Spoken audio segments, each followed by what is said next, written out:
Hey, it's Brent from the Crypto Basic Podcast. Thanks for finding your way to our YouTube channel. What follows here is a clip from our Friday flagship episode.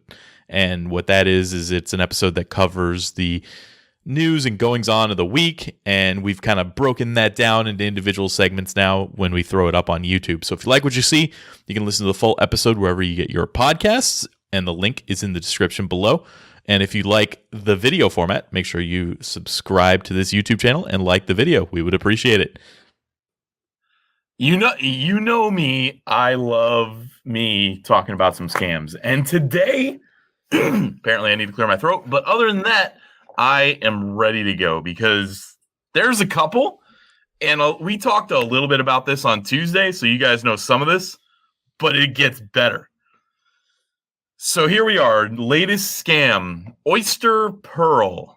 Oyster PRL was a project that, interestingly enough, had a working beta at one point. But let's go over what happened. They pulled an exit scam. They pulled an exit scam a few days ago. It was pretty public. It was pretty obvious. There was no questions, but even the questions that you may have had have been answered. So what happened? Well, they had an anonymous founder. His name was Bruno Block. And this Bruno Block guy kept telling the team that he needed to have dictator control over the smart contract because they needed to adjust the peg. And the peg had something to do with how they were, what their project was. I actually didn't even look into what this project did.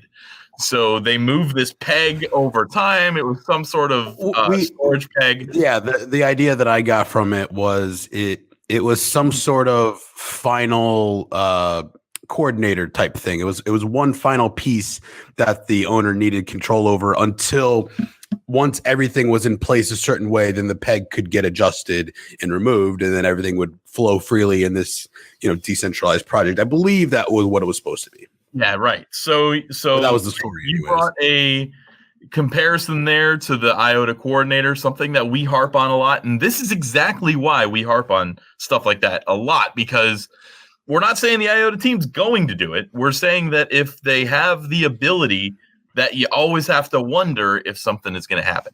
So this guy had the ability to take full control of this contract.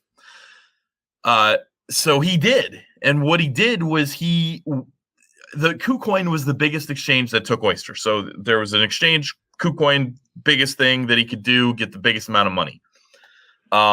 They were about to implement know your customer procedures. So it would have broken his anonymity if he wanted to do this on November 1st. So what he did was he restarted the ICO for the contract and just generated millions of coins and put them all to himself. Then he sent all those coins to KuCoin, and market sold them over the course of however long it took him to get caught. Now, he decided to do this at the time that there were the least amount of KuCoin developers active in order to respond to this. So it took him the longest to deal with it. The estimated value was about $300,000 at the time. It's really hard to tell because he also tanked the shit out of the value of the coin.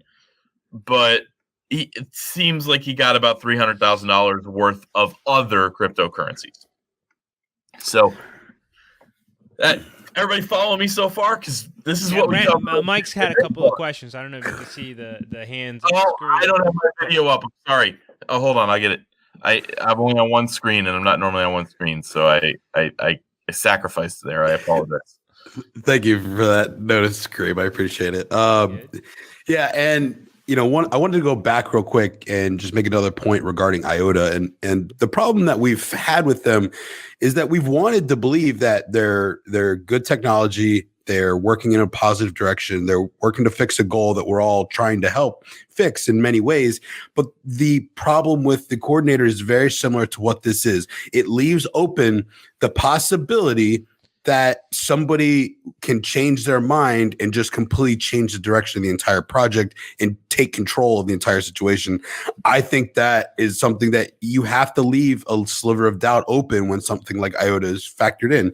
The other thing that really bothers me about this KuCoin situation is that I am certain that if he redid the ICO and he deposited that amount of crypto onto the exchange in order to sell at market prices, let's pretend hypothetically that he resulted in having about 300,000. I'm going to assume that was probably originally over $500,000 worth of Oyster PRL tokens.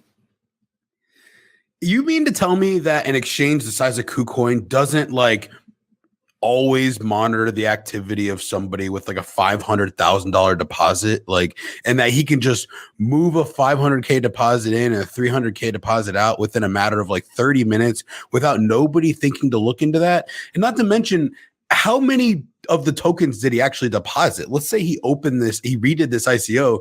Was he smart enough to only deposit like a realistic amount of the tokens and he was left with another, 90% of the total's original supply? I don't know. There's a couple weird questions here for me. Well, one of the things that I would say for sure is that is that Binance may have caught this because they have some really advanced algorithms for how they catch this kind of thing. KuCoin's still new. Like, I guess Binance is still new, but they just had so much money they were able to push themselves and create some of this stuff. I feel like you would have been caught on an exchange like Binance quicker, or at least his withdrawals would have been frozen until they figured out what was going on. But like I said, he specifically did this while KuCoin was asleep, basically. Like, he did it when it was going to be hard for them to catch it. So if you're asking humans to catch stuff like this or deal with stuff like this rather than an algorithm, then I understand how he got by it.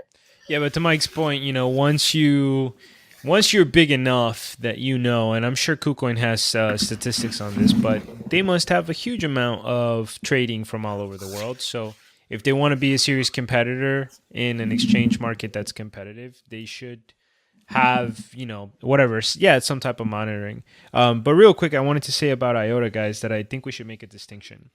As like the biggest risk with something like the coordinator in IOTA, at least from what I remember from the when we did the episode and everything, it wasn't so much that it provides like an exit.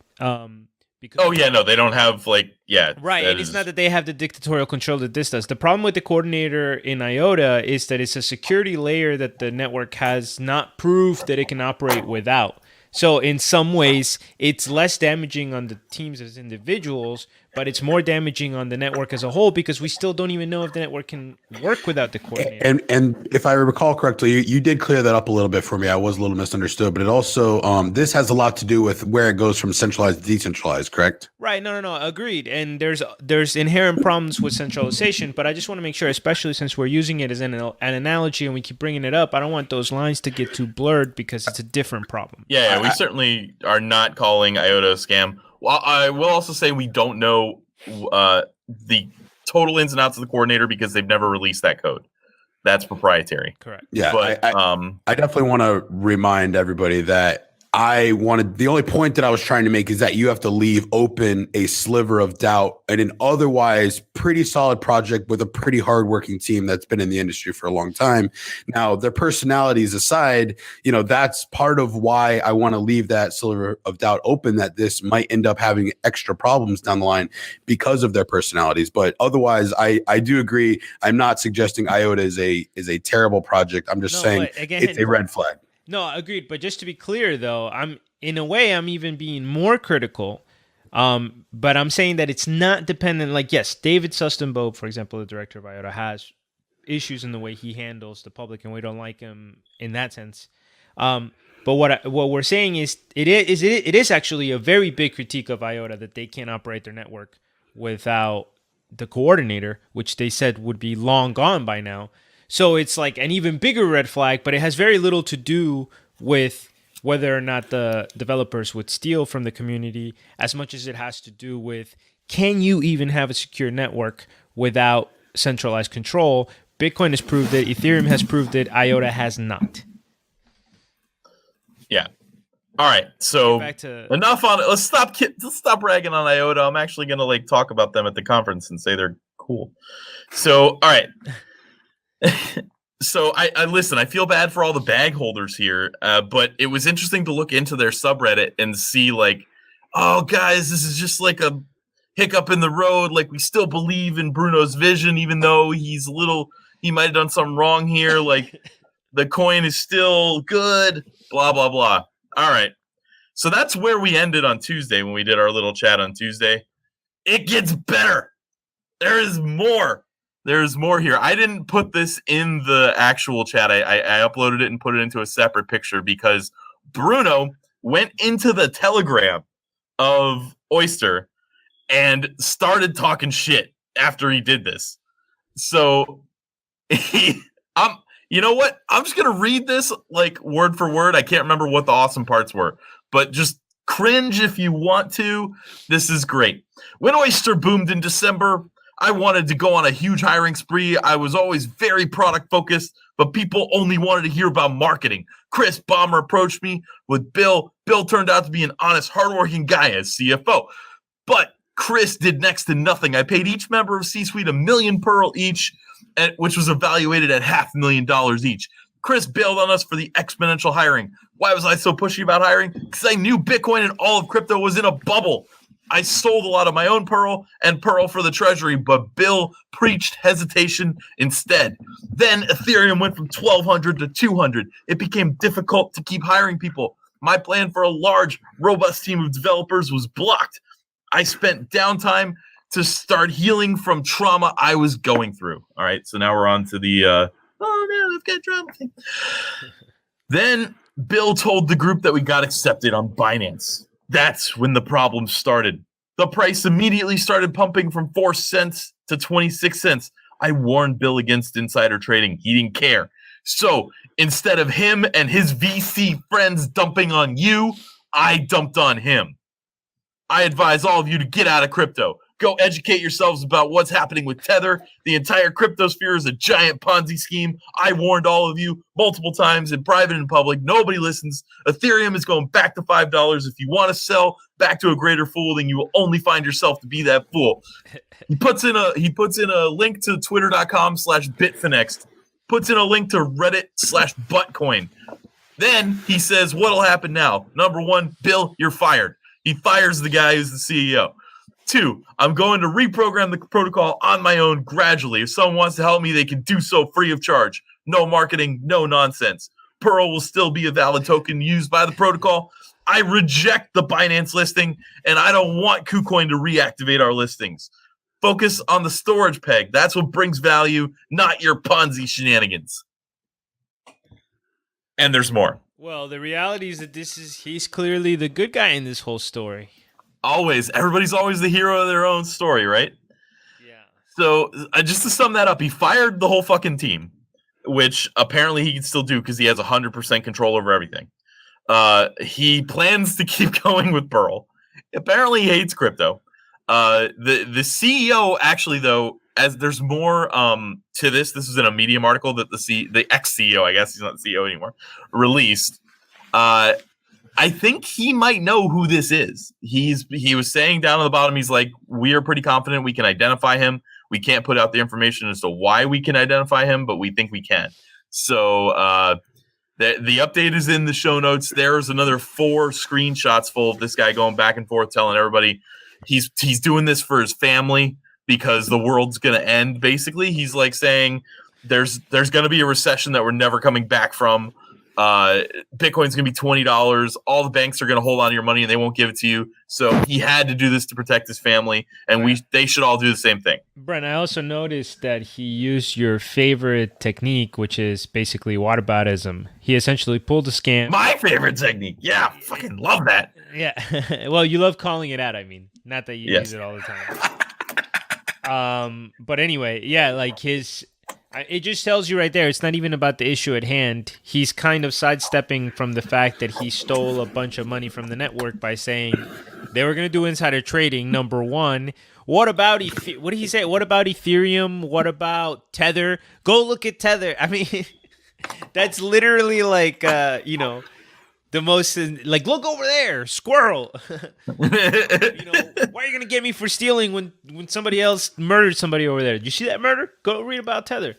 Side note, he's right about Tether, but it's funny. That's what makes it funny though, because it's right. It's a convenient argument. Yeah, that's why people like that actually have good strategies, because if you can use, I hate. Usually it's Brent that brings up. Let's just say politics in general. If you're like really believing in somebody, it's more effective if you tell them a lie that has a little bit of truth in there, and they can go and find that truth and then be consumed by the narrative that you gave, right? So here this guy's just like, if he tells somebody, go read up on Tether, and somebody actually follows up on that and sees what a scam Tether is, it's almost like he's distracting enough, like he's telling the truth. Yeah, what does that have to do with the fact that you're a thief, you piece of shit? Jesus. Yeah. But wait, there's more. Oh. There's still more to this story. So there was actually, this is more of just like a kind of a good tale. Not good. I don't know. Just do your research, and this is what can happen. A Reddit user called this project out as a scam 4 months ago. Not only called it out, but he provided facts. He provided reasons. He got into an argument with Bruno on Reddit about this, where Bruno started attacking him. And the first thing that he did was point at other scams. And so he said, you literally take a large amount of your time to protect people regarding Oyster, but you don't want to look into any of the other projects? Let's get real now. Your response history regarding crypto is pretty heavily poised towards warning people about Oyster. With the number of scams out there, I would think it is also important to focus on other projects, no? Yeah. And again, that's another perfect example. Go look at other scams. He was attacking him. He's like, all your posts are about this. And the guy that was explaining why it was a scam was saying like, yeah, because I already put hours of research into this and I discovered that it's a scam and I figured people would want to know. You know what I'm saying? But like anytime you're seeing an argument where people are just pointing to everything else and they don't want to address the issue at hand, that person's being deceitful. Yeah, so there's a lot more to the post. We'll post the screenshot in the show notes. But basically this guy, he very calmly breaks apart Bruno's arguments and is like, yeah, this is a problem. This is a scam. And, if you look at these posts now, people are always going to write them off as unsubstantiated FUD. They're like, oh, you're just FUDding. You're one of the people who's just trying to sink the project. But if they provide facts, they provide evidence, and they provide reasons for what they're saying, it deserves another look. It deserves, a look back into that. I remember there was a post a while ago that accused IOHK of stealing Dan Larimer's property, and they didn't respond by saying, oh, yeah, well, what about BitConnect? And what about blah, blah, blah? No, they responded with a blog post that had direct link to their paper explaining why it wasn't the same terminology. They addressed theirs, explained why. Kind of a different response. Hey, it's Brent again. Remember me from the beginning of the episode? I'm here to remind you that the Crypto Basic Podcast are not financial advisors. We're in fact idiots, and everything we are doing here is for your entertainment only. All investments have inherent risk. Please do your own research.